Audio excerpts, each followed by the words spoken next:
Welcome to English 201, Introduction to World Literature Online. I'm Ebony Lumumba, your instructor for the semester.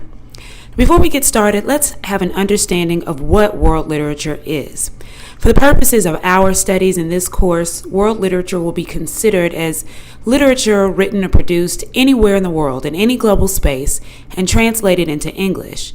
Now, the text may not have started out in English, so it may have been written in any tongue, but all of the text you will engage for this course will be in English. Keeping in mind that it may not have begun as an English text or a text written in English, then we need to consider that not all of these texts were intended for a global audience or even an audience in the 21st century. So that's something to think about as you read. You are required to purchase 3 texts for the course, the first of which is Other Voices, Other Vistas, which is a collection of short stories. The second is Joseph Conrad's Heart of Darkness, and the third, The Namesake by Jhumpa Lahiri. Before we get started with our reading, I want you to have a bit of understanding about how we engage history with literature. Now, the first texts you will read were produced before the year 1650. And that year 1650 is important because before then, the world is considered ancient. And in the ancient world, there are 5 distinct traits that sort of set that time period apart from the world after 1650. The first is that this is before extensive world travel. So while you have people kind of moving about on animals such as camels and horses even, you don't have world travel happening extensively before 1650. You all know that the song or the rhyme that Columbus sailed the ocean blue in 1492, but he took a trip that was funded by a monarch. So this is not the common person's experience to be able to travel the world by boat. Also, the ancient world showed us cultures that were more insular. And what that means is that cultures stayed to themselves. They didn't branch out and get to know cultures outside of themselves because, again, this is before extensive travel was happening. So people sort of stayed within their own insular cultures, things that were familiar to them. They married within each other. They traded within the closer cultures. And you might be familiar with that if you're familiar with texts from the Bible or any other sort of historical text. Another trait of the ancient world is the extreme focus on deities and the divine, and this is especially true in the literature. So a lot of ancient literature has a mythological sort of theme to it, where it's talking about how a god or many gods control the functions and happenings of the world, and that's how certain creation stories came to be, and that's how certain civilizations come to be or get their explanation for their beginning. So you will notice that in the ancient text that we read for the course. You'll also notice that there's little to no focus on common man. Everybody that we are reading about in these ancient texts have some sort of fantastic trait, whether they are deities themselves, they have supernatural powers, or they've done something outstanding. So think about the biblical stories that you know. Everyone that we read about in the Bible has done something really awesome, really fantastic. Those aren't common people. And it's very different from the world that we know today, where anybody can get a reality show, anybody can have a book or a memoir. They don't necessarily have had to have done anything special, but the ancient world was only or most considerate of people who were not common. And so you're not going to see focus on the common man in these ancient texts. The last trait I want you to look for in the ancient text is this preoccupation with the hero. So because we're not focusing on common man, who are we focusing on? These heroic sorts, right? So the people who save the day, the people who have supernatural powers, the people who have lived a long time or done wonderful things in war and all of these other facets of life. That's going to be another trait of the ancient world.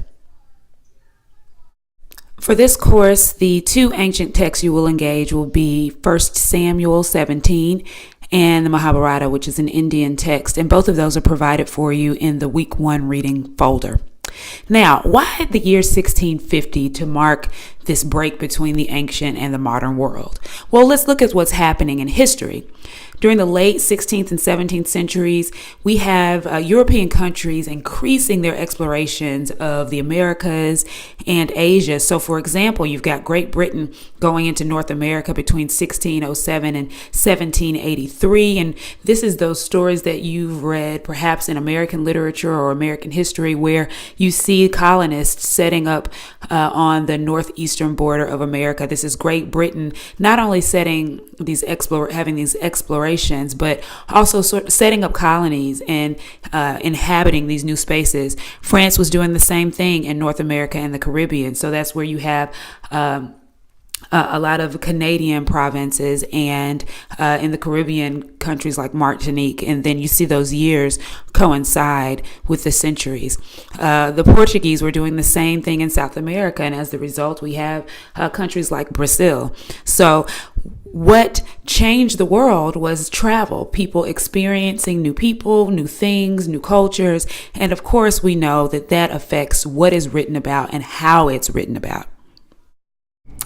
So 1650 very literally marks the break between the ancient and the modern world. The world is more modern after 1650.